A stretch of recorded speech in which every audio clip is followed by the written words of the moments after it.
Do you believe in the existence of extraterrestrials?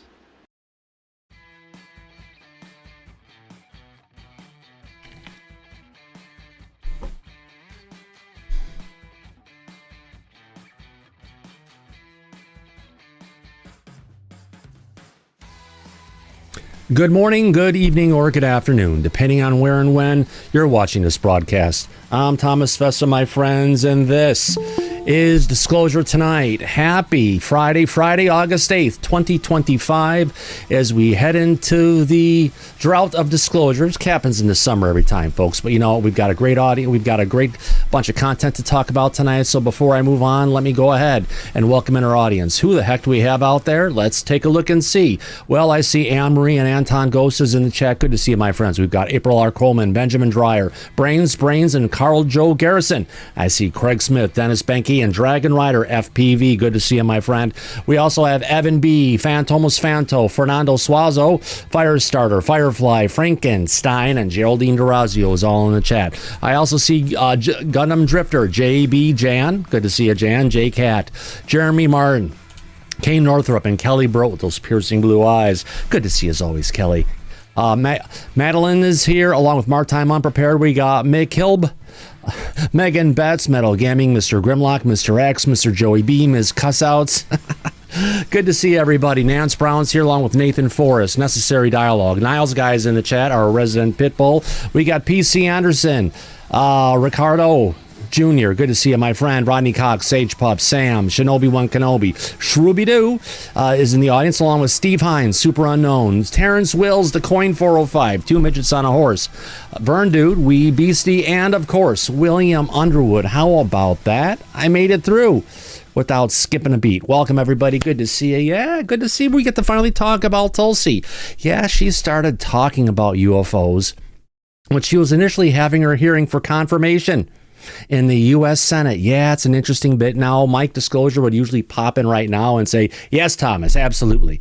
But Mike's not here right now. He's off running some errands with the family, and he should be showing up in the next 5 or 10 minutes.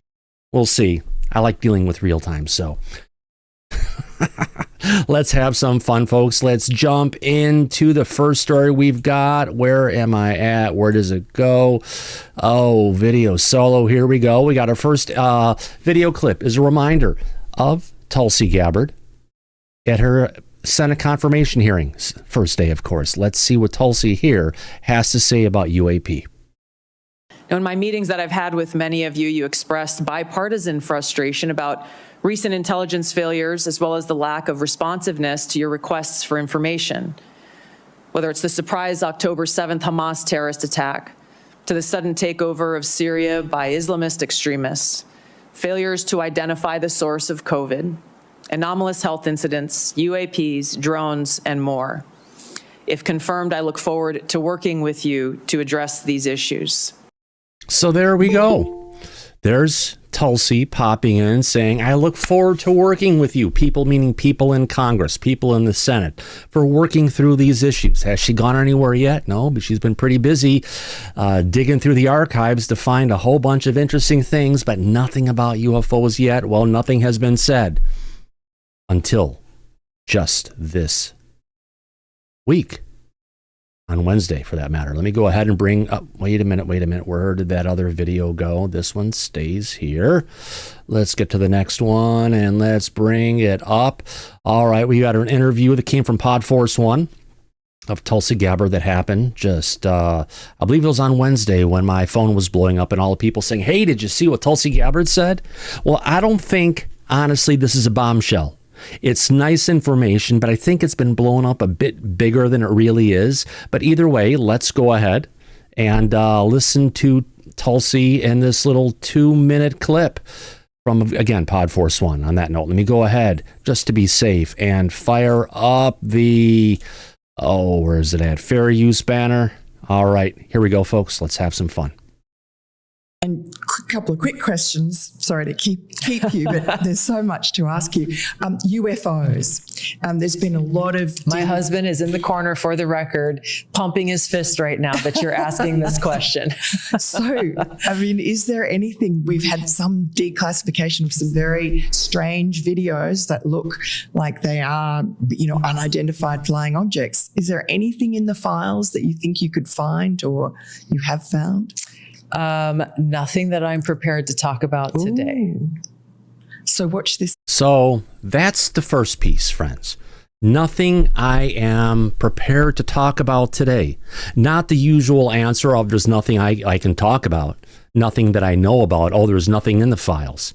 But nothing that I can talk about today, which could mean there's some data there that she should know that potentially she'll be bringing forward. So let's listen on to this next piece, and then we'll bring in our panel and see what they have to say. Let's continue. Space. Say what? Watch this space. We are I'm just going to say this.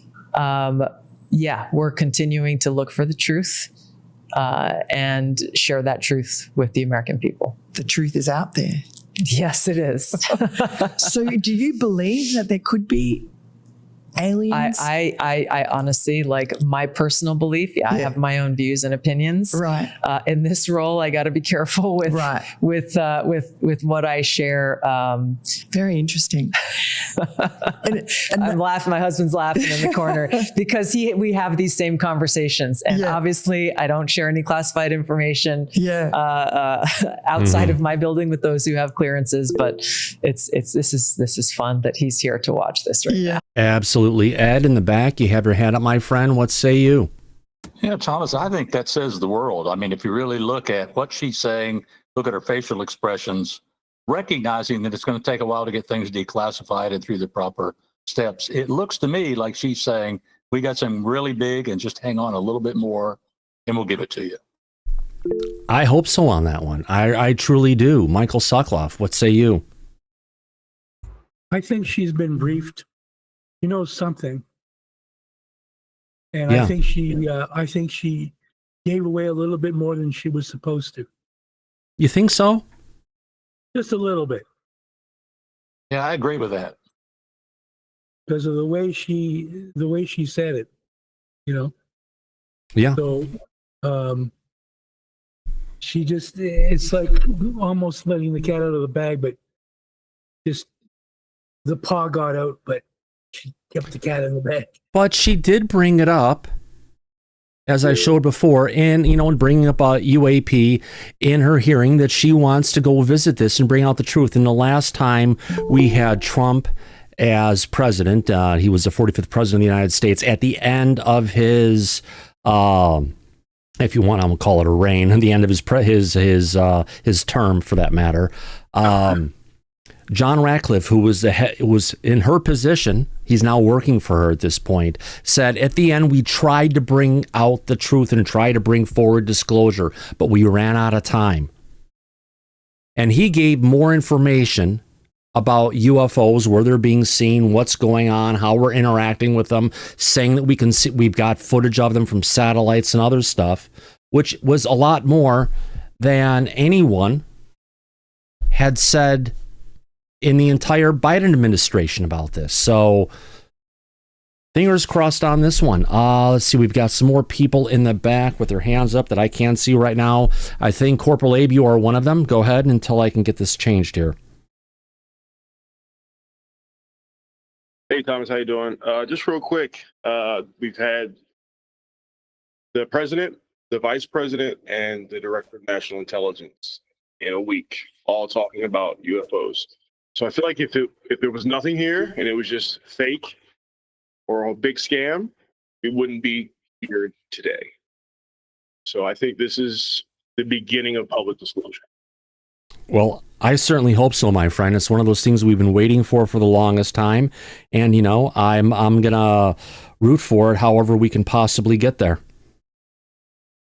God, why can't I figure out how this stuff goes? Thank you. I appreciate that, Abe. Let's go on to Ed. Ed, what say you? Well, let's go back to what she said. I'm just staring at her picture here right now on screen, when she's kind of smiling about what her husband was doing. I think that's also very telling. Yeah. So she's brought her husband along. He's in the back of the room watching this interview. And he's like, putting a pumping fist up when they start talking about UFOs, which means that she probably has leaked something to him that, of course, on the unclassified level, that gives him this encouragement. That's what I think. Yeah. Michael Sokoloff, SL is frozen. What do you mean?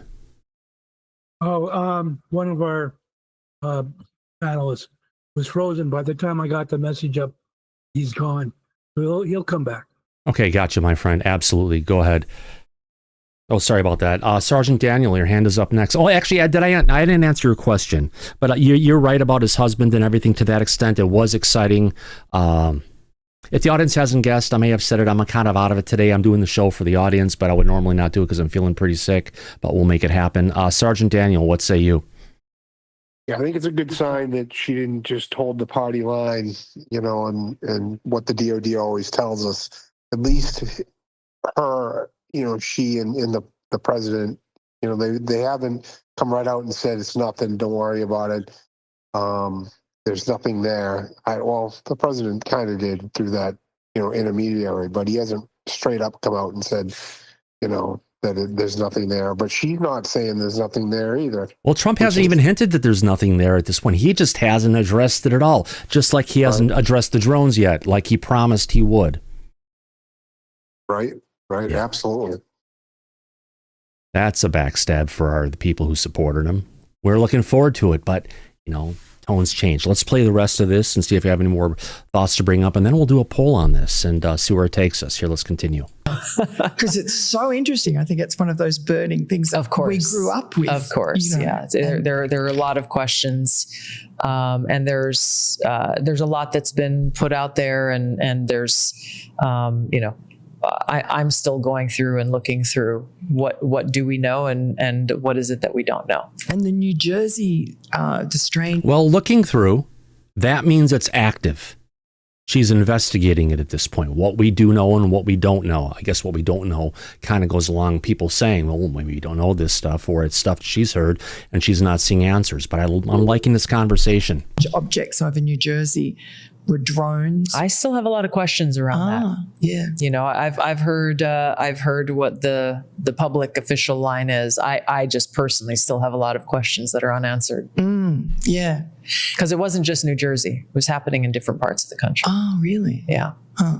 Oh, really? And we had the Chinese spy balloon. I mean, who knows what the Chinese could be sending over? Yeah, there's a lot of classified information about that. Interesting enough. We had Corporal AB had your hand up there for a second. I guess not. Yeah, just real quick, just saying that there's a there. Oh, shit. There's a there. Oh, shit. Oh, well, I hope you're safe, Abe. Hopefully you didn't trip or fall or anything. Let's get back into the studio. You have to admit he made a very good point before he fell off, though. Yeah. Well, I think so. There, Yeah. So on that note, I think this is a great opportunity to go ahead and bring up a survey. Let me go ahead and bring this up. Let me pop up the interface. Oh, would you look at that before I get going? I want to go ahead and recognize and thank Mr. Faze Will. Used to be a regular in the back, but he moved up north, Northern California, the place he ought to be. Nice and safe up there for him and his family. I want to thank Faze Wolf for the wonderful super chat he started off tonight. Actually, we've got 2 super chats. One, boom, coming from Anonymous Rex. Thank you very much, my friend. And then followed up, would you see that, coming from Faze Will. Thomas, thank you for being a true friend. We appreciate you and Mike D for your great work and dedication. Everyone, like, share, and subscribe. Absolutely. Thank you very much, Faisal. You appreciate our support and everything on that. And now let me go ahead and turn down that music a little bit in the background. I'll leave it up here. Let me go find a survey for us. Let me bring it up to, where did that go? Document solo. Here we go. Let's go ahead and bring down the chat where I can go ahead and create a survey for all of us. Don't need to see that one. Don't need to see that one. Let's go ahead and bring it up. Increase this so everybody can see what the hell I'm doing here. Let's go ahead and say, oops, I need to bring this down. Why can't I? Here we go. Create a poll. Let's see. DNI Gabbard.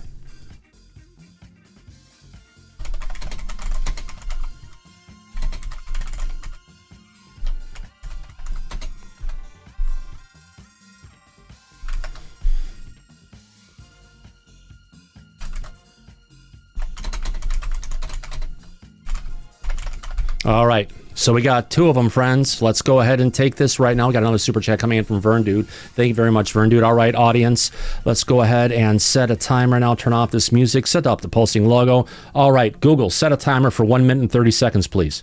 Hey, Google, set a timer for 1 minute and 30 seconds, please. Got it. 1 minute, 30 seconds. And that's starting now. All right, let's see where our audience is going to take this one, which is 49 votes in. DNI Gabbard will bring forward UAP disclosure 40%. 60% of our audience, 59% of our audience, 60% is saying not a chance of disclosure. Holy cow. Ed, how would you vote on this? Well, I thought there needed to be another choice in there because I think she's going to leak something which will be disclosure. What it won't be is convincing. So Right. I think at some point they're going to come forth and say, well, this is what we know. And maybe get so far as saying, there might be life on other planets or there may be extraterrestrials or whatever. But I don't think they're going to come out and say something that would be as close to what we call full disclosure or complete disclosure.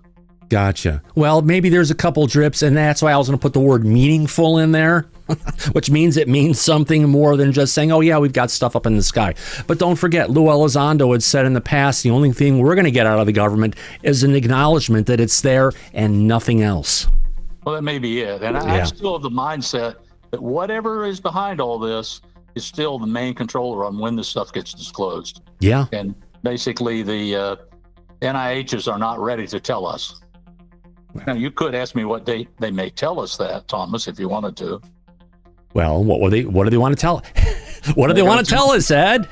It'll be in September of 2026. That's my prediction. Full disclosure and rapture. September Gotcha of about that. 2026. Oh, yeah, I've got a post about your friend, Chris Bledsoe. Interesting person. Interesting comment that kind of blew me away, saying, what is he up to?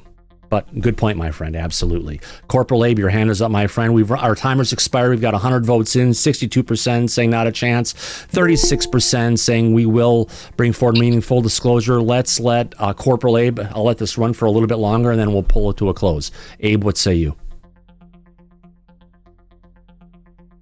Yeah, I think there will be disclosure meaningful from this administration. They just haven't completed any one of their day one promises. And in order to save face, I think they need to hit a home run here. And this is their opportunity to hit a home run.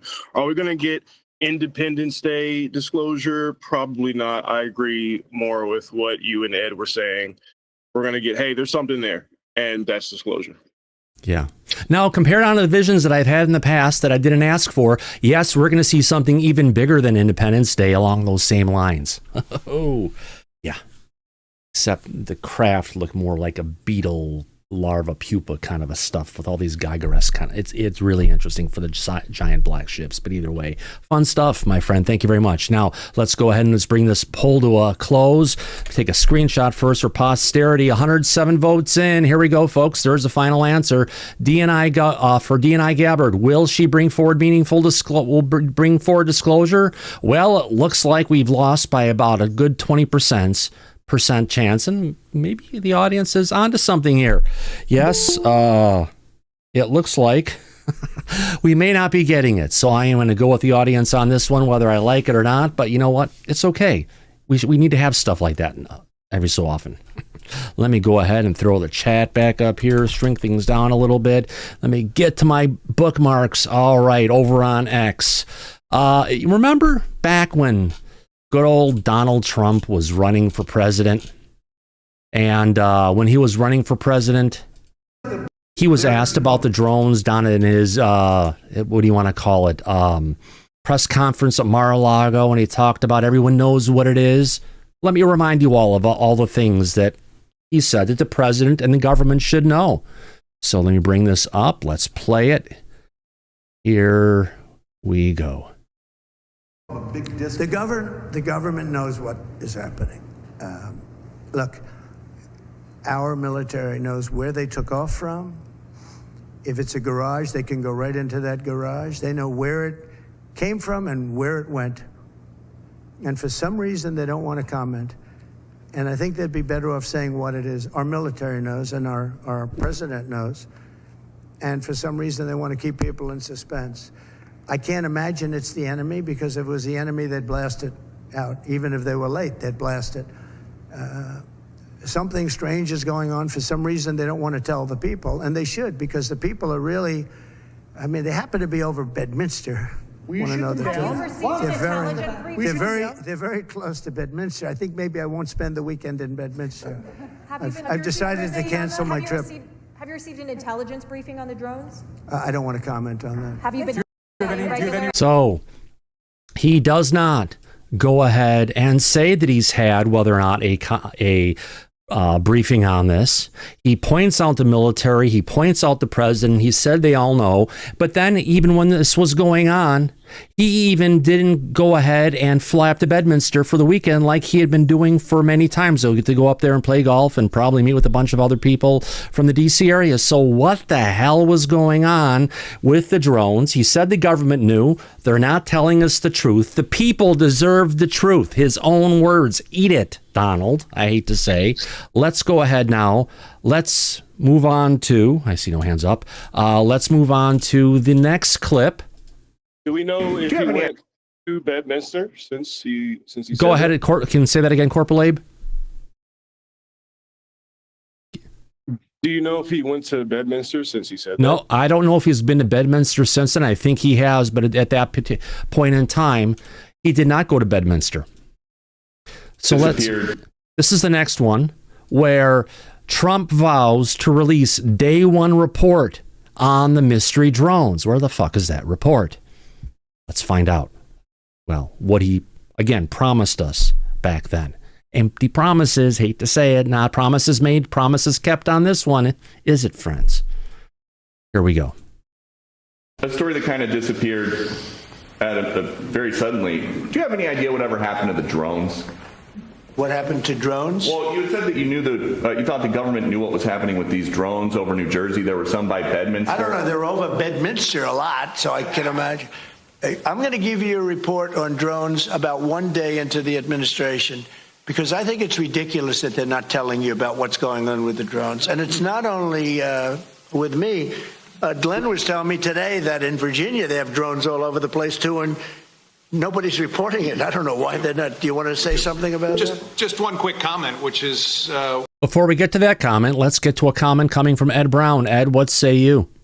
Well, I did not believe him when he first said that. I saw it when it was live, and I think he was just puffing. I don't think that he really had any clue as to where those drones came from. Now the question is, does he today, or in this time period, know anything? And the fact that he's not talking tells us a lot. Yeah, that's in our third clip that we've got of the follow up to this one. It's better if I figured if we show it chronologically, how the story changes over time. Well, the scary thing, and this is just a what if, the scary thing is, what if he is bound by some authority that is greater power than the United States government?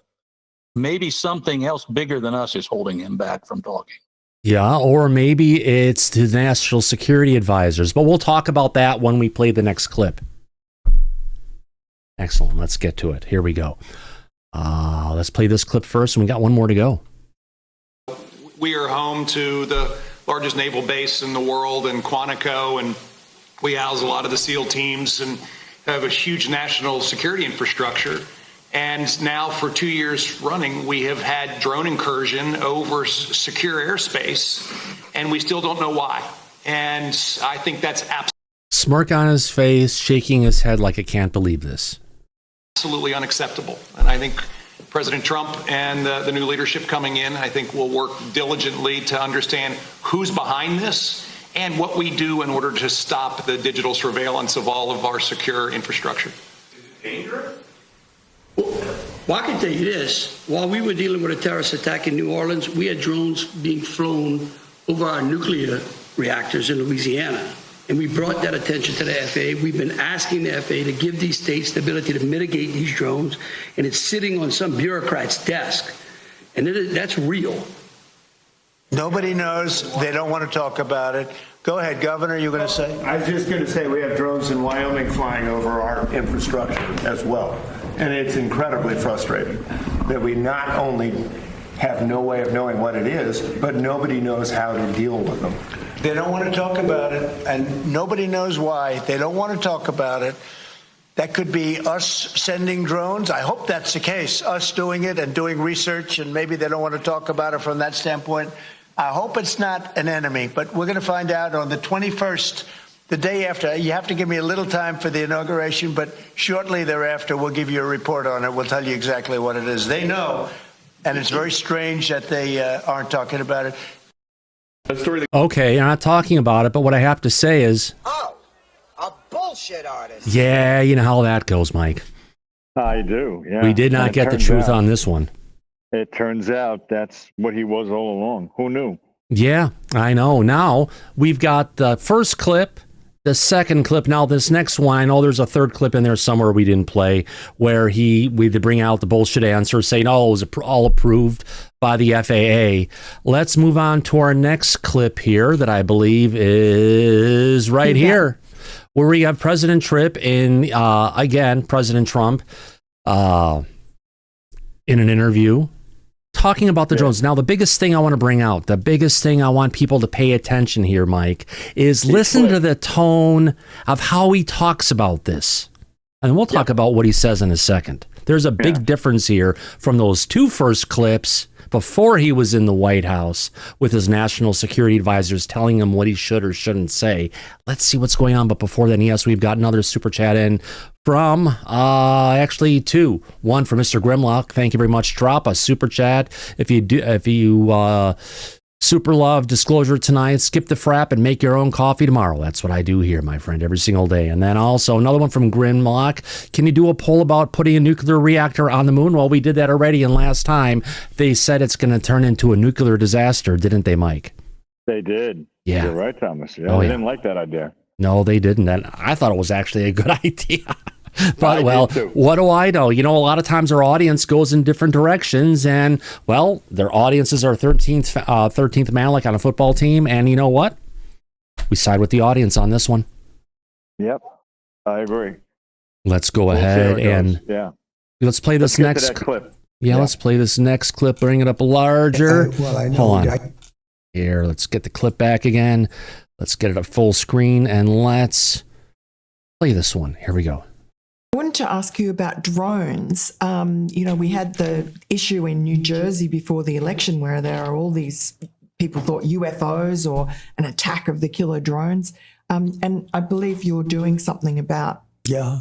What are you doing? I know I can't tell you who it was and what it was, but I can't really tell you. I'd love to. Look how he's like skipping over his. Let's play it again. What it was, but I can't really. I can't tell you who it was and what it was, but I can't really tell you. I'd love to tell you actually, but it's not a big deal. It's not something frightening. No, but I just so obviously it's something that I know about, and it's not a problem at all. It was legal. Oh yeah, it was legal. I wanted to ask you about drones. I thought he had said something else. Maybe it's missing from this clip, Mike. No, he told her that he can't tell her who it is or what it is, and then he followed up and said, "It's not up to me." Right. And he changed it and said, "I can't tell you." Yeah. So I missed that one part. It's not up to me. But he's the president of the United States, isn't he? Yes, sir. He's the guy who likes to say you're fired. He's got a boss. He's basically. And everybody in the government that is under him, his entire cabinet, including his national security advisors, all work for him. Right. Nobody else. So he is the top guy, the boss. So if it's not up to him, my question is, who the fuck is it up to then? Is it up to that office that we've talked about for the longest time that's part of the executive branch that survives from administration to administration, who's looking over the whole UAP thing potentially? Oh, Susan Goff? Not Susan Goff. She's in the DOD. I'm talking about. Remember, we've been saying forever that this is all controlled out of the executive branch, And it's an organization in the executive branch itself that operates in perpetuity, irrespective of a Republican or Democrat, whoever comes into office. They're there in their own little safe fiefdom. Yeah, but it really doesn't make sense that they have authority over and above the sitting president of the United States. Who knew? It doesn't make any logical sense, but that's the words that came out of President Trump's mouth. So I can't explain it. It just doesn't make a hell of a lot of sense. What the hell is really going on? Yeah. You know, they said the previous administration had dementia. So it was a shadow government that was running things for 4 years. Okay, that's not the case now. No. Somebody does not have dementia within their mental capacity, but is blatantly coming out and saying it's not up to me. Really? Then who the hell is it up to? Right. That doesn't say it is. That means that he's slipping up and revealing there's actually more to our government and what's really going on than the people that we elect into office. Over and above that, which is a scary thought. Oh, you're telling me, my friend, it's one of those things you look at and say, if this is what's really going on, who really is in the control behind the presidency? Who's in control of the government? Fuck the presidency. Yeah. Who's running the country? Not the president. No. That's obvious. So then who really has been running it? Why don't we know who these people are? And what is their agenda? What is really going on? See, this goes down a very deep rabbit hole, my friend. Well, you better believe not it. If we can. Ed Brown, your hand is up, my friend. Yeah, first of all, Mike, welcome tonight. Came in a bit late, but I'm sure glad you're here. Thank you, Ed.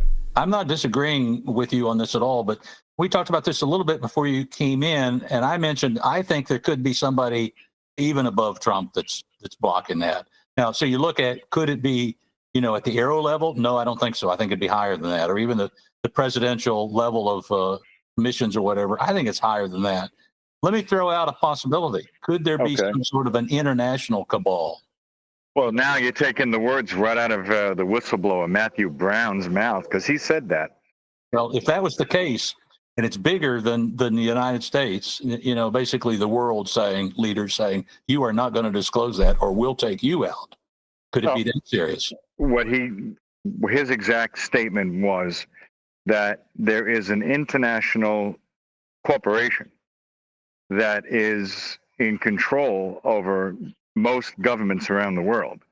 They have the money, the strings, the power, and they're the ones that have been keeping a tight lid on this for decades now, according to Matthew Brown.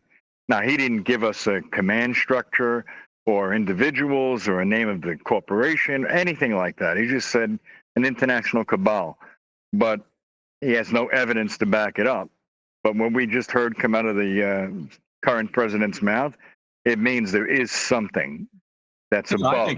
I think that means evidence. When Donald Trump says, I can't tell you, I want to, but I can't tell you, that's got to be somebody a lot higher than him that's putting that out.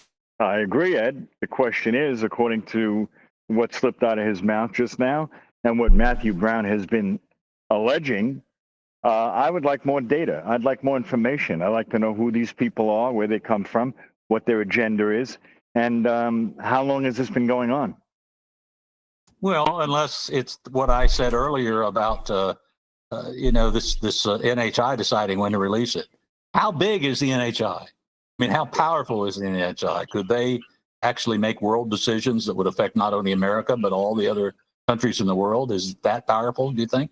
I don't know. It's a good question, but I could tell you that the way Matthew Brown spelled it out, it's not NHI. It's humans from our planet that seem to have unified some type of control over most international governments, and they're calling the shots. He also went so far as to say that they are instituting regulations in each country that limit the amount of education that the population can be aware of. They limit the amount of scientific breakthroughs that actually come out publicly because they want to curb how much we can learn and what we actually can figure out about what's going on around us. That is a really deep rabbit hole as well to go down, but these were some of the points that Matthew Brown was making when he did the interview with George Knapp and Jeremy Corbell.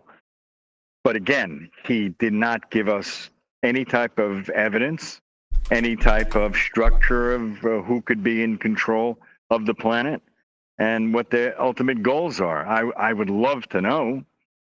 I've heard that he's in talks with the potential alleged next UAP public hearing in September. If they manage to schedule it on time, he may testify. Then again, as we saw what happened the first time, when he was originally going to be testifying back on May 12th of 2024, and for 2 months, Nancy Mace was promising him and Corbell that he would be able to come out publicly, which that never materialized. He got shut down. They got shut down. And now he may show up again. I don't think it's likely. Probably not. He's also been pretty quiet for a while now, which is another thing that's not a good sign. So I don't know. There seems to be a lot more than meets the eye that's been really going on behind the scenes. It's a good point, Ed. Thomas and I really are curious to see where this goes. Right, Thomas? Oh, gosh, yes, my friend. Absolutely. Talking about being curious. Curiosity rover, Mike, looks like they discovered structures on Mars that looks like coral. From what I saw of the picture, and if you have it, you should put it up to the audience. Oh, I'm going to bring it up right now. Let's go ahead and bring this one up. Desktop, Thomas. All right, let's go ahead. There's a couple shots that were taken from the Curiosity rover. This is the first one. Actually, here's the first one they have. And now they have a second one. Yeah, if you ask there's me, no way that's coral. There's that's no coral. way that could have been a natural rock formation. That's absolutely coral. We know that because we have that down here on our planet. So we know exactly what we're looking at. Right. Absolutely. Which points towards there being some kind of a salty ocean potentially on Mars. With sunlight, which we know is the formula for life. Oh, gosh, yeah. So without a doubt, there absolutely has been life on Mars before we were aware that they could have anything up there. We thought it was a barren, rocky desert. Yeah, there was another picture I had saw. Here's another one, I believe, that's from Mars. Another object. I mean, this all looks like different shapes of coral, if you ask me. It does. It absolutely does. I mean, have an oceanographer look at that. Mm-hmm. They're not going to tell you that that's just, a desert rock that formed. No, that's coral. Yeah. There's no mistaking it. What about those lines? Is that an indication of water flow at some point, do you think? Yes. Yeah, of course. There was water up there. There may still be water underground, which they suspected for a while now, but they haven't been able to bring enough equipment up there to have ground-penetrating radar to find it, which is only a matter of time. Mm-hmm. If we're going in that direction. They will. Yeah, well, they've actually found there are huge deposits of water on Mars all over the place. So it's not just in one place. You know, for some reason, after the atmosphere got wiped out, a lot of the water and a lot of the life probably all went underground, where it's safe. It had to, and we've talked about this on the show many times. When our planet went through cataclysmic events like that, life went underground, right, Thomas? Yep. So including humans. Right. So why would you think the same thing didn't happen on Mars? It probably did. Yeah.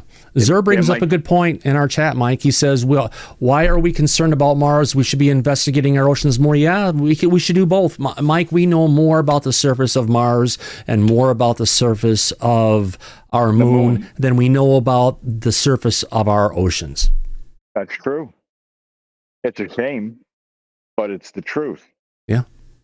Yeah. We need to really find out and figure out what the hell is really going on. Oh, I would have to absolutely concur about that. You know, when you find these discoveries and stuff moves forward, you need to go ahead and definitely take a deep dive and take a look what's out there, and not just always coming up with excuses like NASA and the government likes to do to say what it's not, but to actually look at what's being said and to actually, embrace it. Which was, and we've talked about this as well, that was AARO's original mission. When they got formed, they were supposed to not talk to us about what they discovered to be prosaic, only the things that weren't, but they did the opposite of that. Mm-hmm. So that seems to be all we get from the government, including Trump, who made all those campaign promises you just played, and it reversed his position on that. Yeah. 100%. Yeah. Now, let's put our feather in a cap on that one. That means there's, they always used to say, because of religion and old thoughts we have here, life only could exist on this planet, and the rest of the entire universe is completely barren. Yeah, that couldn't be further from the truth. Yeah, they need to go put their head in the sand and turn into coral. Yep, pretty much. There seems to be water everywhere throughout the galaxy. Oh, yeah. There seems to be life, which is predominant on any time there's water. That's where the theory of panspermia comes in. Yeah. And it seems like the more we learn about the cosmos we live in, life is abundant. The material for it is everywhere. Oh, gosh, yes. It's no shock. Yeah. Now, our next topic that we're getting into, Mike, is we're jumping through these at a good pace today. Why not? Yeah, we need to be. Now, Ross Coulthart had a book called Need to Know, right? No, In Plain Sight. In Plain Sight. That was the one he did. Need to Know, let me bring this up here then, was, of course, I can bring it up this way. Need to Know was the podcast that Ross has or had with Bryce Zabel over on YouTube. But it sounds like that it's not going to be around anymore. Let's go ahead and play this clip. We're not hearing any statement from Ross Coulthart that he's leaving. We're getting it from Bryce, which kind of seems a bit odd that someone else has to announce Ross's exit, but although it's not that unexpected. Yeah, but if there was a divorce that occurred, you're only going to usually hear from one party, not the other one. All right, Michael Sokoloff, let's get your hand up here and answer a question, but then we'll play this video clip. Go ahead, Michael. Okay, yeah, the video I saw today, the Need to Know. Okay, then if you're going to talk about this video, let me play the video first because I'm just about to play it. Okay. Thank you. Then I'll call on you. Ready, Mike? Yeah, let's go. Here we go. Change is coming to the Need to Know podcast. I'm Bryce Zabel, and I want to invite you to join me as I welcome a new co-host to the show on Sunday night. The mission of the show, though, remains the same, and that is to have an ongoing conversation for busy people. Whether you watch it as a YouTube or listen to it as a podcast, it's on Sunday night, August 10th, 6 p.m. Pacific time. And I really do hope you can join us because, let's face it, we still all need to know. Interesting, Mike. With this going on and Bryce moving along, do you think they're going to get the same kind of an audience that we're getting with Ross? Well, you heard what he said. I really hope you join us and follow along, meaning please don't leave, because he already knows that without Ross, it's not going to be the same. And he said that. He said it's going to change. Everything's going to change. Yeah. Right. So he's going to lose a lot of the audience. Yeah, I'd have to agree. Michael Sokoloff, you have your hand up on this one. Go ahead. Yeah, so Need to Know is run and owned by Bryce Zabel, right? Yes, sir. Correct. And this is the video I was talking about. He announces he's going to have a new co-host. Right. So what I would like to know is if Ross and him had a fallout, was it about what Ross had said, or was it something else? No, it was about the last episode that Ross was on. We talked about it on the show when it happened. We covered it, and there was a big fallout as a result of that. Yeah. Right. So it's pretty straightforward as far as what happened. Yeah. Ross wasn't happy with the comments that Bryce had made on the following Need to Know without Ross, because they had a bunch of other guests on with Bryce Zabel. They had a panel without Ross, and Bryce was very clear about he had no idea that Ross was going to make these announcements. They didn't talk prior to that episode, and he criticized a lot of the statements that Ross had made publicly, Bryce. And after that, then we get this announcement. So it sounds to me like Ross wasn't happy with how Bryce decided to handle how his last appearance on Need to Know, meaning Ross, how that went off. Because Ross also got a lot of pushback from the public on those comments. And then he got it from his co-host on the show right after that. And then now he's no longer on the show. You don't have to be a brain surgeon to realize there's a falling out, there's a divorce, and they're going their separate ways because of that. Right. Now, in my opinion, and I hesitate to step over the line publicly on this, but since we're talking about it, Mike, run with it for a second. I'll be right back. Go ahead. I got it. I will say, Michael, that I'm on Bryce's side with this. I think he was right. I think he made good points. I think he's doing the right thing. And it wasn't his fault that there was no meeting of the minds between him and Ross before those announcements were made on the last show that Ross was on. Yeah, I totally agree with you. That means there's a falling out between them long before this happened publicly. Yeah, I totally agree with you. It's unfortunate, but it is what it is. It is unfortunate because I happen to think that they made a good team. They were good friends for a long time. They've had the show on for years. And it's something they did regularly. But because of the direction that Ross ended up going in publicly and getting the degree of pushback that he did, rightfully so, when Bryce jumped on that bandwagon and didn't defend Ross, they had a falling out.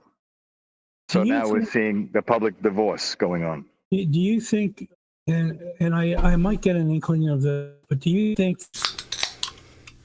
is somewhat feeling insecure? Who, Ross or Bryce? Ross. No, Ross is pretty positive about the statements that he's made, which again, we covered, Thomas and I, here on the show. We know of the sources that he didn't want to share with Bryce and said that this is where he's getting his information.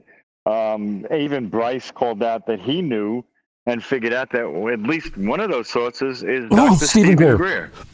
Yep. Right. Oh my God, yeah. DC Muscle Wolf himself. Yeah, remember DC Muscle Wolf, also known as Stephen Greer, went and his crew provided the video of the egg being hauled by the helicopter that didn't look real at all. Jake Barber. Yeah. Yeah. While there may be some things going on in Jake Barber land, anything that's associated with Greer just feels slimy and icky, and I would not want to get in close to any of that. No, not publicly.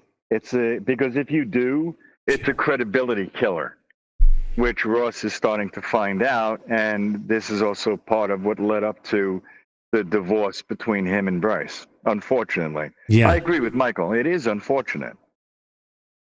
It was a good show. Yeah. They actually did a good job together. Yeah. And Bryce seems to have been the one that was grounded and made the same points that you and I usually make about things.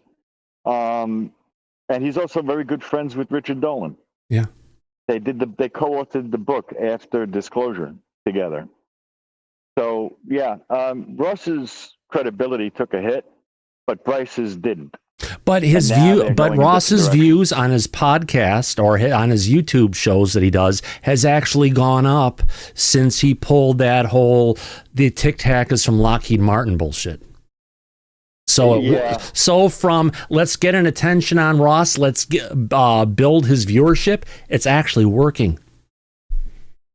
Well, there are a few more whistleblowers coming out talking about the Tic Tac, and they don't think it was, of this earth. Yeah. Well, good. Because all the people who saw it from the Nimitz said this isn't from this earth. This stuff is not ours. Yep. Kevin Day, Commander David Fravor, people who had firsthand, up close and personal knowledge of what was going on during that event, they all said, no, this is not ours. And they would know.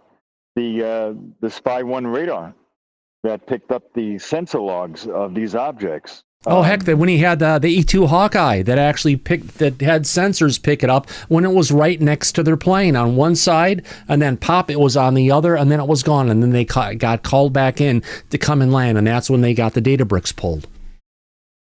Right, and also there was Kevin told us when he was on the show. He said they were going on for about 10 days. They were picking up these objects, and there was over 100 of them. Yeah, that they picked up. It was over 110 over a week. Right. Well, yeah, a little over a week, but it doesn't matter. The point is that's not something man-made. That's doing that in an active military zone. No fucking way. Yeah. Right. So, but that being said, we know there are whistleblowers out there that claim to have firsthand knowledge that there are advanced technology that our government has been working on. You and I are personally aware of that. Oh, yeah, Mike, and we've been working on stuff forever. And yes, generally the government has stuff that is 10 to 50 years more advanced, or 20 to 50 years more advanced than what we're currently seeing. But the tic-tac is more than 10 to 50 years advanced when we're seeing. We're talking about thousands or tens of thousands of years beyond where humanity could be if we followed our normal trajectory without trying to reverse engineer technology for the non-human intelligence. Oh, easily. It's far more advanced than whatever we can imagine. Yeah, I agree with that. And even Eric Davis came out publicly and he said that we don't have the material science to create what they would need to create technology like that. We just can't crack that nut yet. Yeah. Yeah, Kathy brings up a point about UAP Gerb being in one of the interviews. What we're seeing now, Mike, is not just Ross leaving, but we're back to the point of influencers are now, for UFO influencers, let's call them, are now interviewing other UFO influencers, and they're talking about in a circular manner about things they're getting told with no proof. Right. Because this goes back to that there is nothing moving forward on disclosure. It's dead. It's quiet. The government is locked. The Congress is locked. The people with that information don't want to come forward. So it really is very limited as far as the public getting any new information. So because of that, the public is still hungry and is eager to hear anything from anyone that will tell them what they want to hear. Yeah. And there's plenty of people out there that are doing exactly that, like you just said. Really quickly, we got a question from Shelley Montgomery in the audience, which is a good one, and I came back a little snidey kind of a thing, but she said, Thomas, how does one go about figuring how fast it went? It was the Aegis system on the, not the Nimitz, but was in the other ship again? The USS Princeton. USS Princeton that had the new Aegis system installed, and they had it upgraded the systems on the jets, on the E2 Hawkeyes and everything. It was a whole brand new platform. That's when they were watching them. They were at, what, 60,000 feet, I think, and they were coming down from... They were above 80,000 feet. Above 80,000 feet, so going from above 80,000 feet down to 50 feet above the ocean in a fraction of a second, which basically came into, what, about 56,000 miles per hour, right? Right, that's right. But according to Avi Loeb, what's his theory on that, Thomas? There's no way it could have done that because it would have burst into flames. Yeah. Now, here's the thing. Something moving that fast, the human eye would never witness anything. Just like we had the Phantom UAPs, as described by the Ukraine Academy of Sciences Astronomy Division. They call them phantoms. The ones that we recorded that were going over Malta, those were going about between 12 to 14,000 miles per hour, and we're able to go ahead and calculate the speed of those craft based on how many pixels that the plane moved in every frame in comparison to how many pixels that the UAP actually moved, and we're able to come up with a multiplier to figure out how many times faster the UAP was traveling than the plane, and then multiply that on the speed of the plane to come up with the magic speed of about 14,000 miles an hour. If you have something like that where you can have objects that are moving and they're interacting with on the same plane and trajectory, then you can go ahead and do a proper estimation if you don't have the technology watching them. Correct. So the human eye can't detect these crafts at No. those speeds, but the Spy 1 radar can pick it right up. The Aegis, yeah, of course it could. Mm-hmm. So, but then again, all of those data logs, the bricks, disappeared. Yep. Nowhere to be found. Yep. Gee, I wonder why. Yeah. Yeah. Coincidence. Yeah. Now talking about observing in UFOs, and I think I've got some UFO videos, some good ones that I've captured that I've seen in the last day or so. You know who Chris Bledsoe is, right? He's the guy who wrote the book, The UFOs of God and everything. And gotta say, I saw an illustration of what the woman is supposed to look like. This Mary woman, whatever it is. We'll talk about that later because that's something that I experienced when my dad died. But not a good thing. It looks good, but it's not a good one. But let's jump into this. So this is an interaction between Chris Bledsoe and someone called, I believe, Just Another Soul on X. This is really interesting because the answer we got, I'm kind of scratching my head saying, what? Let me get to this here really quick. Let's bring this up. Here we go. All right. So can we get an exact date and direction, mate? Will help us rule out prosaic objects. We're talking about a sighting that Chris Bledsoe had seen, right? Right. And he said, come to the events and witness it if you want to see. The data is proprietary. So the sightings that he has, the videos he makes about it, what they learn about it. Well, who is Chris Bledsoe working with or working for potentially if the data they're collecting is proprietary? You know, there's someone in the back who maybe can answer something on this, Laura, if you'd like to, because I know you made a mention about something like this before. Potentially? Yes, it's interesting. He may have gotten together with some scientists and did his little calling in or requesting to see, and it was filmed. And that film may have gotten in the hands of a particular Luna that we all know. Right. But that would be confidential. Proprietary means patented, meaning we're going over this, we're going to use this for financial gain. Like Skywatcher. Yeah. Everything they do is proprietary. You have confidential and proprietary. Proprietary, you have confidential part. Proprietary means this is our tech. This is our information. We're not going to share with anybody because this is our magic sauce that we use to make the technology that we sell. Like a compression technique could be proprietary information. But even Skywatchers has investors above them. Oh, true. Oh, so yeah, and I believe, I've heard Lou going to the event with Chris Bledsoe.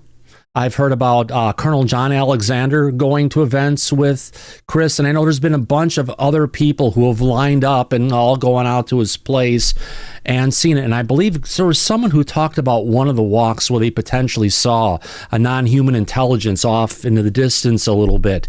And a lot of the people who were all walking, they were walking along, and from the time they walked a little bit, all of a sudden everyone's perception was all of a sudden they were at the end. There was no memory and there was no time lapse of what was going on. But I remember someone talking about that they were singing a song in their mind, and that kept them within their, if you want to call it, consciousness, grounded, and they were able to see the non-human intelligence in the distance that nobody else saw. Yeah, it kept any other interlopers from taking over their thoughts. Right. Essentially, yeah. Cool. Interesting conversations. I'm glad we could bring this up and talk about it. So the person who's bringing it up saying, I live in Sri Lanka, not going to buy a ticket when the evidence is flimsy. Last time you replied to my comment asking to buy your book, which I did, and now you say the data is proprietary. Doesn't really sound like something God would want gate kept. I guess this is now your income. When he says, I go out and do the work, thousands of hours of work every day. There's no thousands of hours of work every day. So you and everyone else can sit home and complain about the data doesn't convince you enough. The data isn't freely distributed to skeptics. What about people who aren't skeptics here? People who just want to learn and understand, but maybe is there a gated pay for play community that Chris Bledsoe's put out there yet? If you want to go see this stuff, you have to pay for it? Not officially, but it's coming, I believe.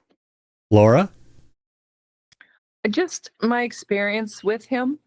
And yes, I did attend an event. And yes, I personally had an object that came over, right over the trees. And it wasn't human. You can tell right away because it's low and you can... Anyway, it's not my first sighting anyway. But the gentleman and his whole family...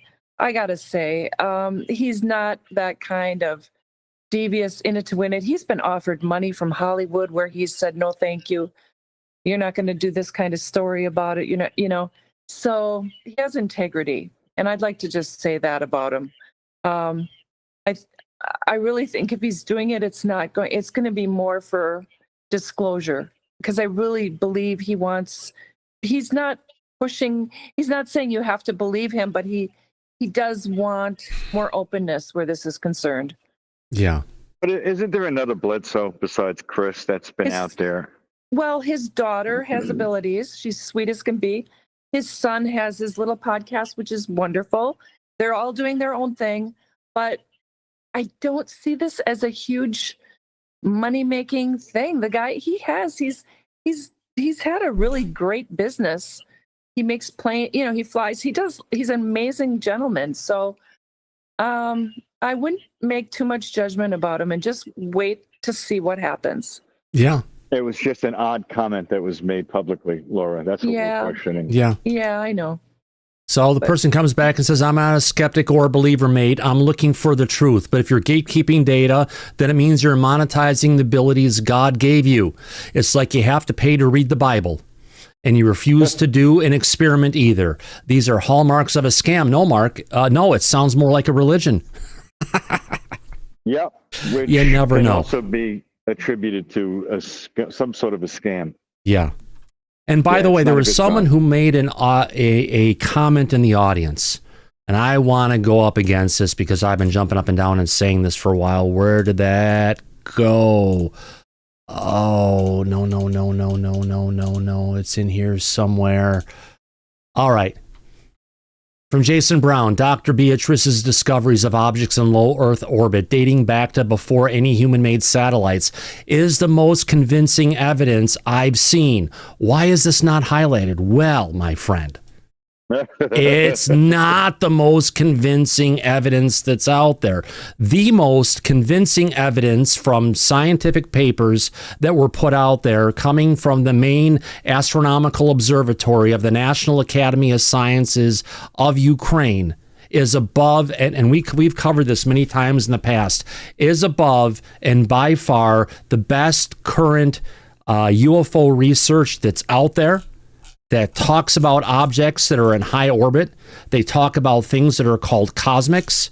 They talk about objects. They're showing that there are different movements that they're at, of where they're at in the atmosphere. They also talk about objects that are phantoms. And I've seen pictures of the phantoms, how they move. The phantoms. This paper came out after, Mike, that we had the video that came in from...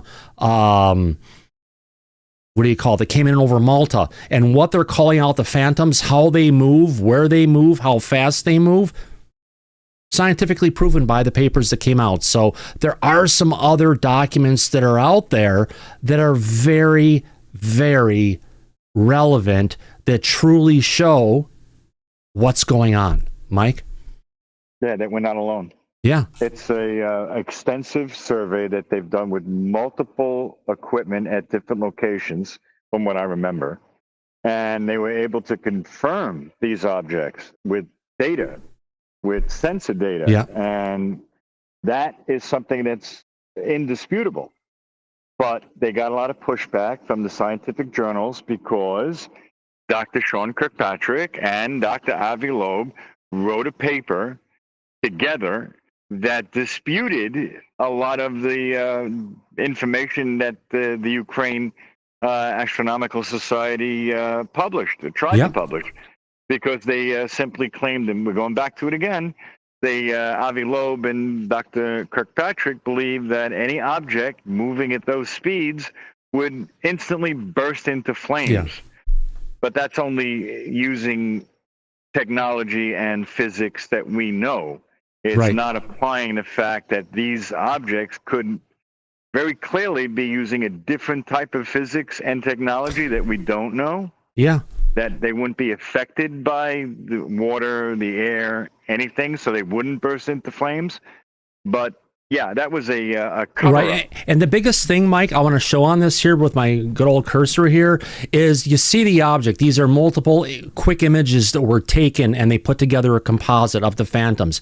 You see how they skip from location to location to location? That's because they're going so fast it actually looks like they're skipping from place to place to place because we don't have the frame rate of the camera to be able to capture these objects and actually record them because they're going so fast, just like on the video we have from Malta. And that's at, I think, 240 frames per second, Mike. Which is a high-speed camera. Oh, gosh, yeah. Well, it's an iPhone at the time, but still, it's phenomenal footage. Right, but to catch these objects and document them for every frame, you would need cameras that they use to photograph ballistics. Nope. A regular iPhone can grab it. Granted, you're going to need a lot of storage. All you need is something that can run at a relatively high frame rate and a decent resolution, and you'll be able to capture it. So you don't need specialty equipment to capture these things. You just need to have equipment that's pointed in the right direction at the right time, and you'll capture these things. And that's what they were actually using to capture these, were 35 millimeter, 35 millimeter digital cameras. Yeah. Yeah. So the technology exists. Oh, yeah. It's just that nobody seems to be going to a hotspot area and utilizing this type of technology to Lou had said these things are everywhere. Oh, he did. And if humanity knew about it, we'd shit ourselves, right? To a degree. He said if you're able to see clearly with the naked eye what's actually overhead, everybody would shit themselves. Yeah. So that means they're everywhere. Yeah. All you need to do is have a high frame rate, probably 120 to 240 frames per second. But anytime you're recording that, Mike, you're talking about huge data sizes. But luckily now they've got plenty of digital storage that can go up to multiple terabytes in size, when you can have multiple of these memory devices in the cameras, where you can get a pretty decent amount of recording. You're just going to have to go through it, and if there's nothing there, throw it away. But yeah, you can get a lot of data these days. Yeah, but you also need infrared to see some of these objects that are out there. The phantoms, can't see with the naked eye. Phantoms, you don't.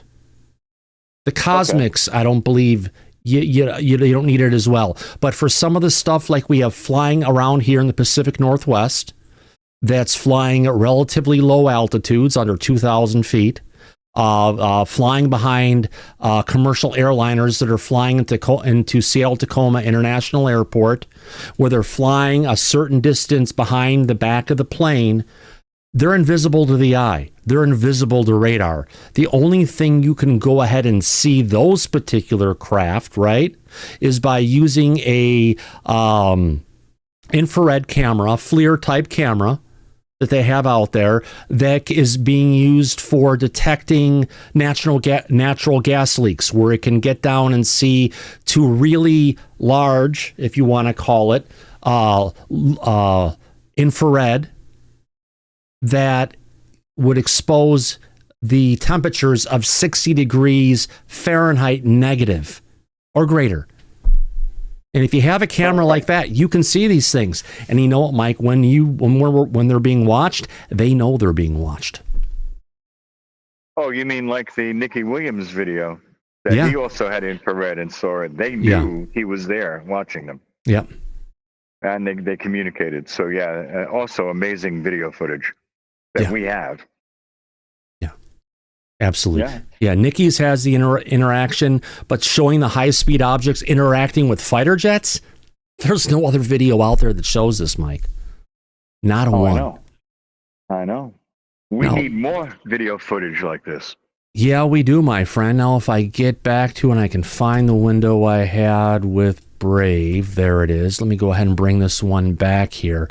I've got another clip here in my bookmarks that I've got. Not that one. Let me shut that one down. We'll show that. All right. Since we're talking about UFO videos, I've got it. There's a couple videos I want to cover. Let me copy this one and bring it down here first. The first one comes from Guangzhou, China. Guangzhou, China. Recording, it looks like it's coming from some kind of a cam that's off in the distance. And they've got something that goes by relatively fast. And Mike, this has all the telltale signs of craft that I've seen multiple times. Every so often you'll see it, and I'll talk about it. Let me go ahead and bring this up here. Video guest. Here we go. So here's a downtown shot of the city. Let me just take myself out of it for a second. Let's go ahead and play it in 4 seconds. You're going to see it fly by. It's in slow motion. Let's go back. Now, this looks like one of those things they call a cigar mic. One of those long, thin UFOs. And I've seen these a bunch of times. And kind of, in some of the videos that I've seen, there's an energy field. Okay, let's say this is the object, right? Flying across. Along the object is this energy field that's going around it. But the energy field actually looks like it's corkscrewing around the object. So you'll see a bump here, then a bump here, then 2 bumps here of disturbance going around the actual craft. And as it moves along, you're going to see this kind of a corkscrewing motion going along. Yes, Arad, that's correct, Mr. X. So let's get back to it when it first comes in. You can see this is the object, but more importantly, let me get my mouse pad out here so we can go ahead and deal with that. You can see we've got a little bit of a disturbance sticking on the bottom here, over here. Let's now go, actually, we got the first one. The second one, now we're seeing something kind of going at the top in the middle. Now we've got it going on the bottom at this point with another one here and another one here. And then it's going to shoot off the frame. So from that particular aspect, Mike, this just, I know it's only 4 frames of going on, but seeing it jump from location to location, frame by frame by frame, and jumping across, and looks like it's skipping across the screen. That's what you look for fast-moving objects, because they're moving faster than the camera can deal with. So the camera takes up an image, it goes to take the next image, and then when it goes to take the next image, look, it's at that spot. And this is the same stuff, the same behavior, Mike, we saw when we looked at the video frames that were coming out of the UFOs that were in Malta. Similar behavior. And these are not insects. If it was an insect, you'd see wings flapping and other kinds of stuff. This is something else. So, yeah. That looks like a very big object to me. Oh, it is. It definitely, you know what? Let me go ahead and cancel this. I was going to go by a skyscraper and looks like a toy compared to the size of that object. Yeah. All right, let me bring this up for a second. That looks like it's actually going behind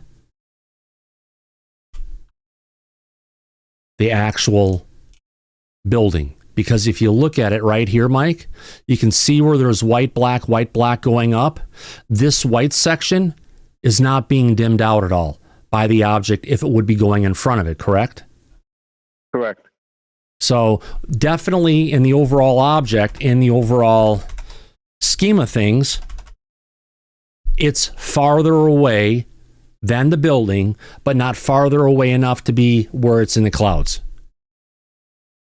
Right. But it's huge at yes, that distance. It's huge. Absolutely. And it's probably even bigger on the inside. Absolutely. We know that already. No, That is scary if people get to see that every day going by. Yeah. I've got that one, and let me get back to here for all bookmarks again. And I've got another video and get out of this post. Let me see if I can get into this. Give me a second. I've got another video of one that looked pretty decent. Let me see if I can find that one, download it, and let's take a look at that one next. Not that one. Where did it go? All right. This is another one. This one is, let me bring this one up here. This is coming from Hollywood. She's a familiar person on X, Mike, isn't she? I know her, yeah. Yeah. So here she is. This is in Malvern Hills, England, on August 5th, 2025. A man walking his dog, more like playing with his dog, captured a high-speed object, making a sharp turn before continuing in a straight line, all caught accidentally while filming a frisbee throw. The kicker, even in slow motion, it's blisteringly fast. But here's the thing. In this one, Mike, when we're going to watch it, there's no skipping whatsoever. So how fast is it really going if you're seeing it smoothly move across the screen? Not that fast. So let me bring this video down here really quick. And I like looking at these videos because there's a lot, you know, if you know what to look for, you get a good idea what's real and what's not. So let me shut that down, bring that out of here. Let's bring up the video into our editor so we can go ahead and take a close look at it. Here we've got a dog up on a hill who's going and chasing a frisbee, a floppy frisbee. Let's just go ahead and play it. There he goes, and there went the object flying by. Now they're just playing in slow motion, going back and forth.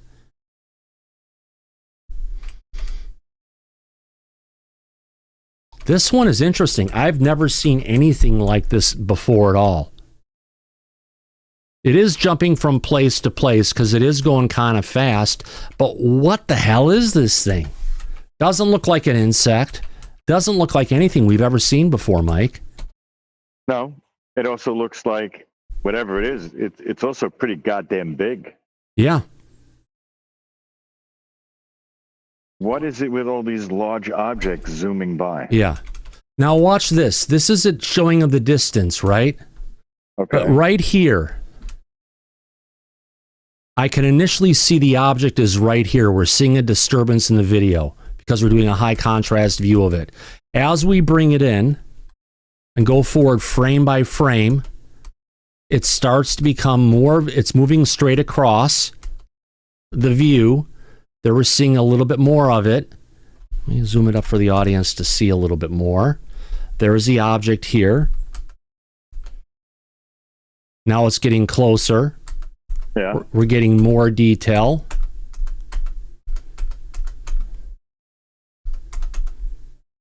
We're getting more detail as it's coming in closer. You can see we've got definitely a start to it and an end to it over here. And this dark thing that's on the bottom of it is what it looks like. So here it comes and it's going across. Now we're getting a better view of it.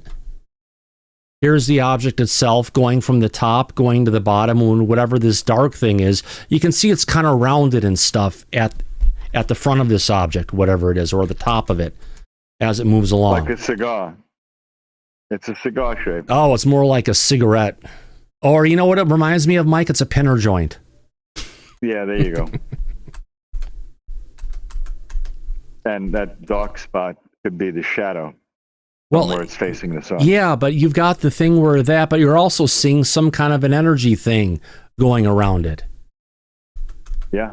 And it's getting bigger, it's changing its trajectory a little bit as it's coming in. Now it's coming down towards the user. And you can see as it's moving, actually, Mike, check out how the overall, if this is the front of it and that's that, the object is flattening out a little bit. Can you see that? It's going from that particular angle from here to here. Yeah. And then you're going to start to see it.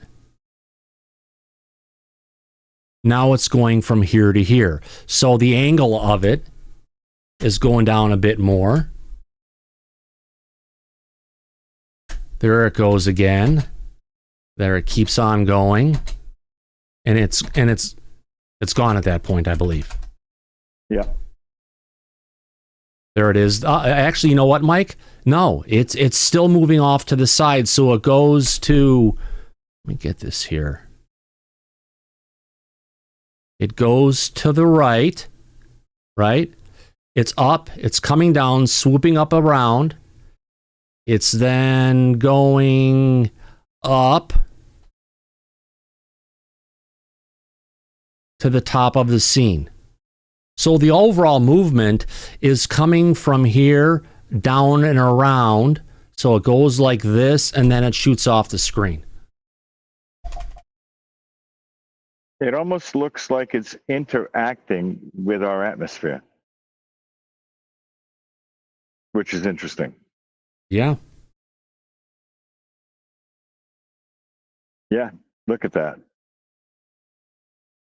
They call these fast movers because they're moving so fast the human eye will never pick them up, Mike. This is kind of the stuff that Lou says, if you know what, they're everywhere. If humanity could see these things that are flying everywhere, we'd lose it. And there's yet another one. Right. It could be a craft on its side, potentially, perpendicular and coming in and moving. We don't know. It could shoot right in front of our faces, and at that speed, we wouldn't see it. We wouldn't even acknowledge it or know that it was even there. Bingo. Mm-hmm. This is the kind of stuff I like when we're starting to see some good stuff that's coming out. And it's interesting. Let me see what else I can go ahead and bring up if I have any other stuff here to go ahead and cover here, Mike. No. All right, so we have AARO released two new, I thought I had the one here bookmarked from AARO itself, but apparently not. But I've got someone else who reposted it. Let me get this video up here. There's been another video that's been, here we go. The All Domain Anomaly Resolution Office put out another message today about let's bring it up. Not there. Let's say what this says. This is a video coming to us from 2022. Oh, shit. There we go. Coming from, Mike, how about this? U.S. AFRICOM. Son of a bitch. Yeah, Carl Nell. Yeah. Reported a UAP to AARO captured by an infrared sensor. AARO cannot determine if the signature originates from a physical source. The available data is insufficient to evaluate the phenomena's performance characteristics. So let me get to this one here, see if I can... Kidding me? It's not letting me... Oh, so it's hosted in another place. Let me see this.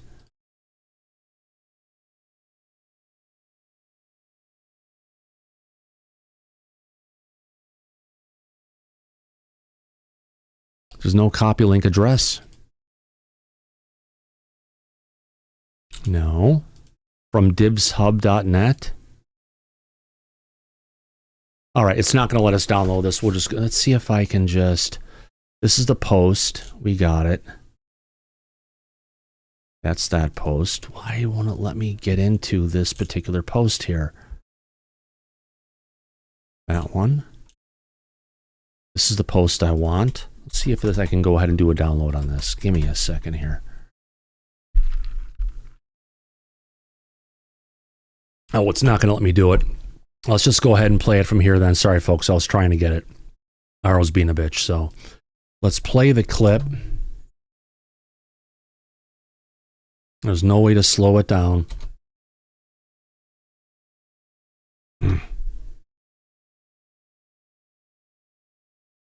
So what do we've got? We've got a small black object.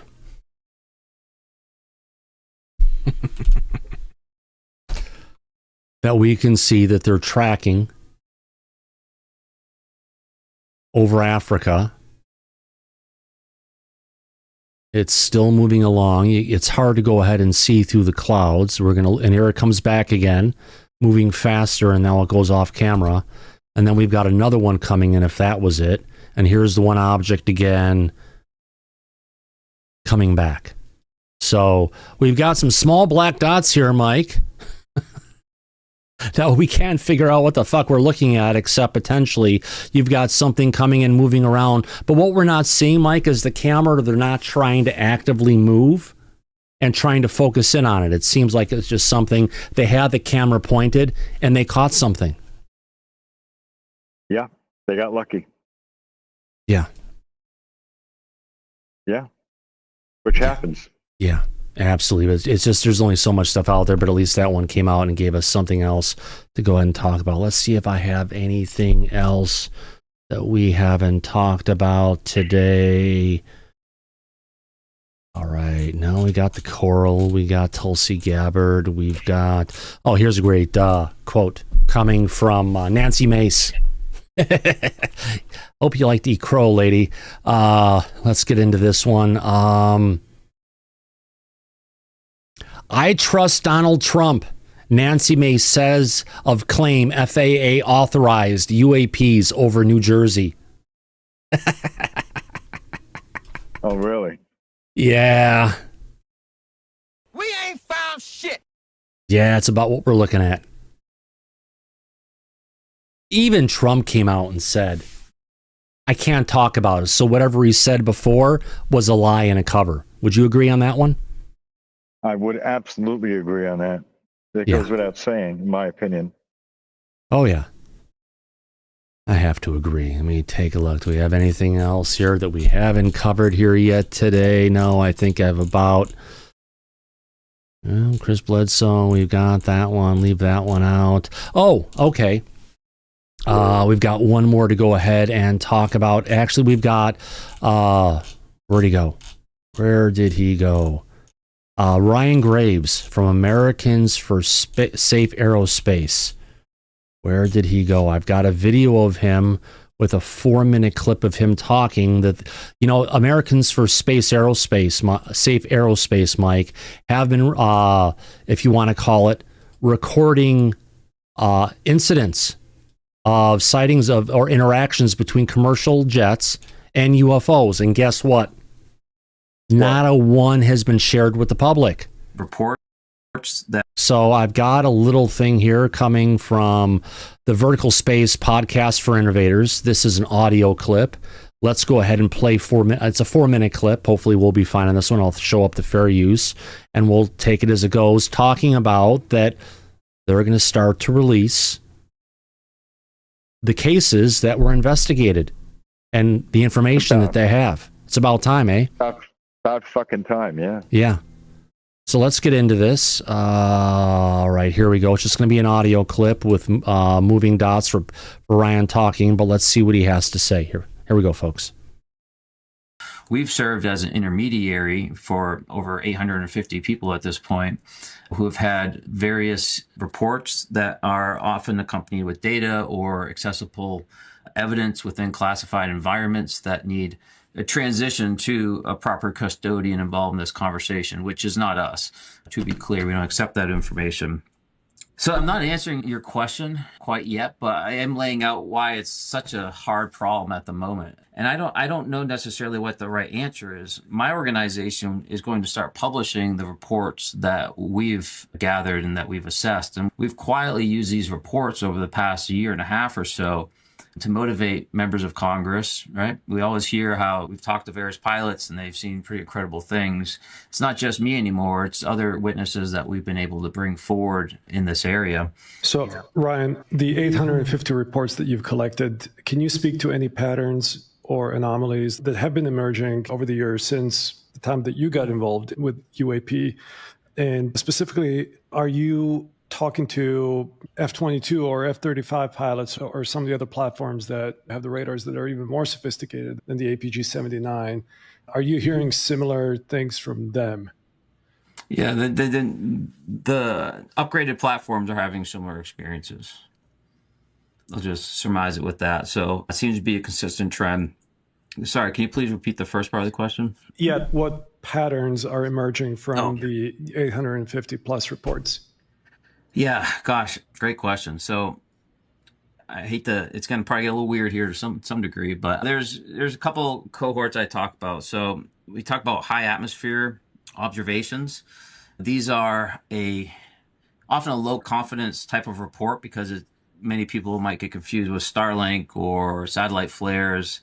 But there's often a core of reports from aviation professionals who have been watching Starlink since their first launch and been seeing satellite flares since the 80s, are seeing just brand new behavior in ways that are very hard to explain. And not in the windows one would expect LEO satellites to be flaring. And these consist of an object that's continuously illuminated, that kind of flares up, stays illuminated, and often in very large racetrack patterns in the sky, so large that assuming the altitude is greater than 70,000 feet, these things would be moving at tremendous speeds, performing right angles. Again, while still illuminated, there is some trickery where lights fade in and fade out, and it appears like they're maneuvering aggressively, but it's just alignment of various satellite flares from Starlink and whatnot. But when you do see ones that are continuously illuminated for a long period of time, somewhere upwards of an hour and a half displaying these behaviors alongside an aircraft, it's very hard to dismiss that as satellite flare or some other system. So we are seeing a lot of reports like that, that ones might be potentially Starlink, but ones that, as best we can assess, are clearly not. Some of these high-altitude objects have dropped down co-altitude with aircraft and then shadowed them for a period of time. There's been reports of that coming within 10 miles of the aircraft. More generally, objects are being seen in the atmosphere as well, sometimes at close proximity, within hundreds of feet of the wing, going underneath the aircraft, coming up on the far side. Some of these are described as, in the daytime, spherical. Metallic spheres, about 10 feet of diameter or so, is very commonly reported. One might imagine that's what the colored spheres are at night that are observed, right? It's not just point lights, but, seem to have a center mass, amber, red, white, blue. These are all various colors. Sometimes they'll be seen operating as a group next to an aircraft in a playful manner, it seems. Just kind of zipping around each other off the wing and then shifting sides, going in front of the aircraft on occasion. There's this kind of sphere and daytime. Mike, you know what it reminds me of? It kind of sounds like dolphins playing around with a boat in the water. Yep, I agree. Going ahead and going off to the side, coming up in the front of the boat, playing with the water that's being pushed off the front and going along with it. It sounds like whatever's going on, this stuff is curious, it's aware, and it's intelligent. Oh, we lost Mike. Maybe his phone died. Interesting enough. Oh, there he is. You're back. It must have been a solar flare. Yeah, we get those every so often. And you know what? There is a solar thing going on right now. Let's see if we can get across to Solar Ham. Well, I sent you a DM on your X account. Take a quick look at that. There's a nice photo I think we could show the The Aurora Borealis is kicking up right now. So if you're in the mid to upper latitudes, actually longitudes for that matter, there's a good chance you might be able to see the Aurora Borealis tonight.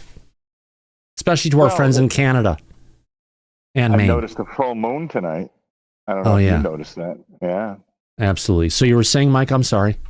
Yeah, there's a DM on your X account. Take a quick look. I think there's an interesting photo we could show the audience. Oh, no.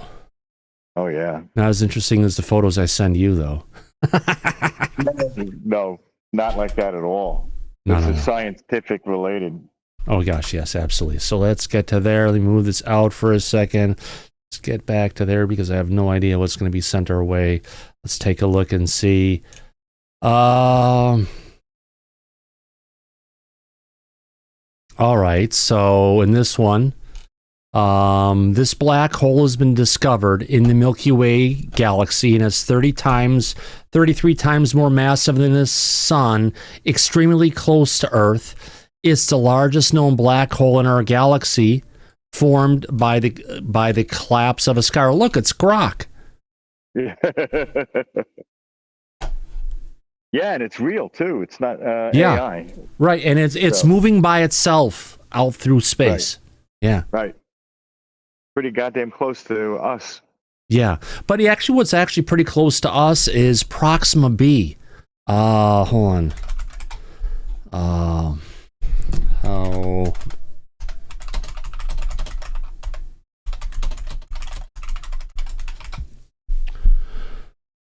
Okay. Proxima B, right? Yeah. Which is a red dwarf star of Proxima Centauri. That's where they've got a super Earth planet, right? That has water, and they've detected carbon dioxide, carbon monoxide, and nitrogen or other things in the atmosphere, which are all the exo signals for life, right? Right. That planet is only 4.24 light years from Earth. It's not that far away, relatively speaking. Granted, it's approximately 25 trillion miles, but in the perspective of the distance of everything else in the galaxy, Proxima Centauri and the planet Proxima B, I think it's like 4 times. It's a super Earth planet, and it's got water on it. And what does water mean, Mike? It means it has life. That's correct. Oh, yeah. Now, we have breaking news coming in from Router's Newswire. Well, we got some breaking news coming in from Sam saying maybe that black hole is looking for Uranus, Mike. That's true. It could be. You never know. But check your DM on X again. Sure. All right. President Donald Trump said he may use the National Guard to police the streets of the Capitol, and the White House officials said federal law enforcement would build its presence there this week. Oh, what the hell is going on in New York? I mean, in not New York. What the hell's going on in D.C., Mike? Yeah, there's a video clip that you can play. The street.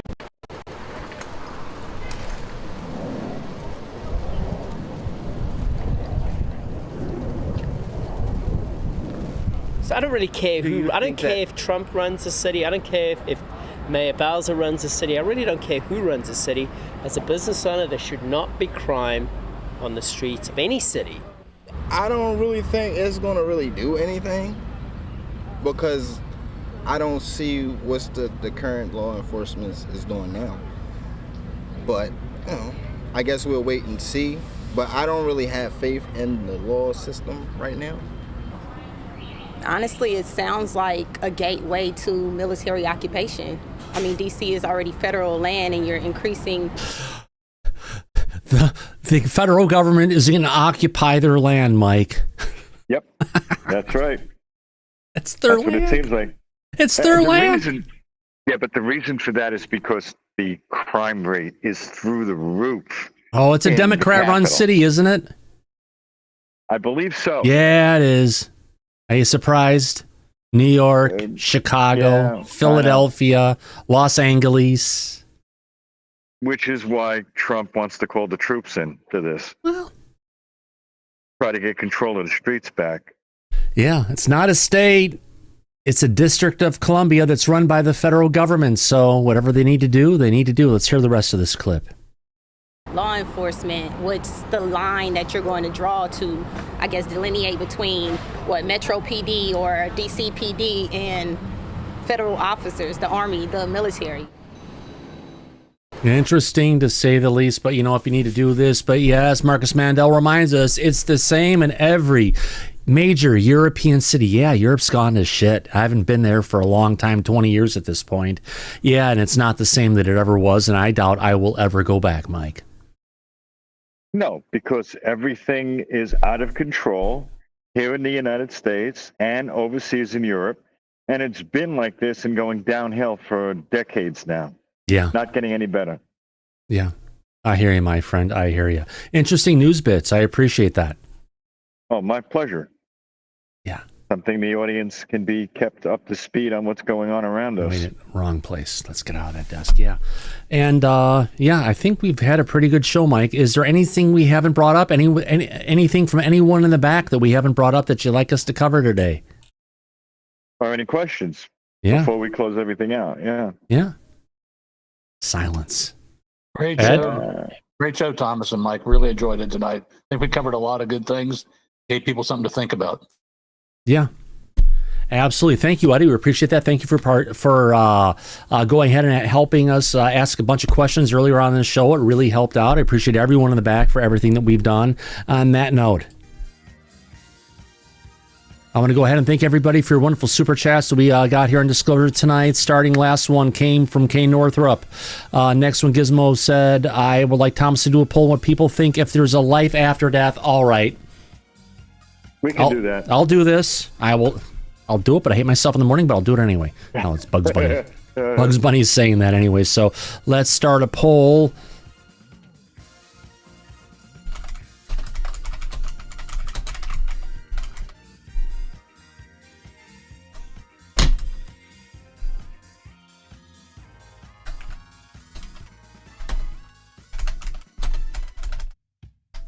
Hold on.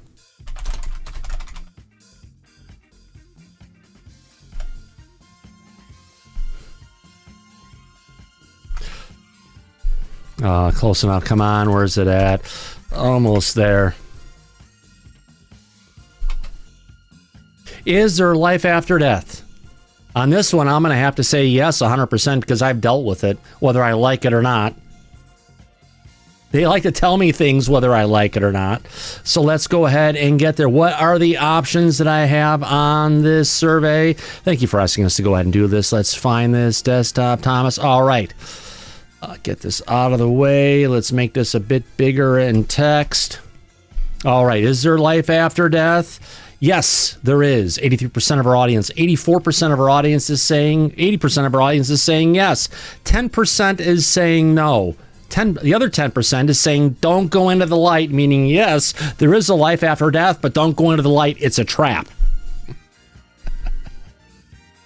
There we go. Okay, Google, set a timer for 30 seconds, please. We got 30 seconds left here. Okay, 30 seconds.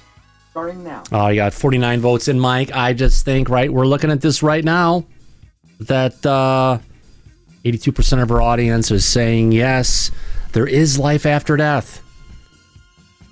I think unequivocally, we got 12 seconds left to go ahead and get to the end of this survey. Where are we going to be? Well, I think yes is going to win. Don't go into the light is actually as popular as no. So we got it, my friend. There we go. So thank you very much, Gizmo, for bringing up that survey for us to go ahead and have at the end of our show. Let's get back into this again. Where are we at?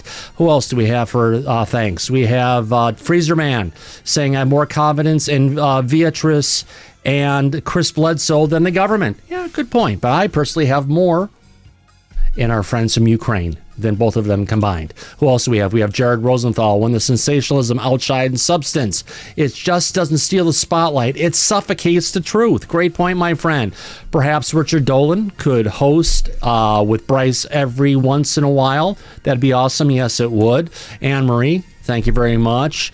Mr. Grimlock, there we go. Let's get that. We got the chat train going today. Freezerman 71, second chat of the night. Perhaps Bryce had enough of the fake news from once reliable sources. Yes, that would be Ross. And he could be tired of it.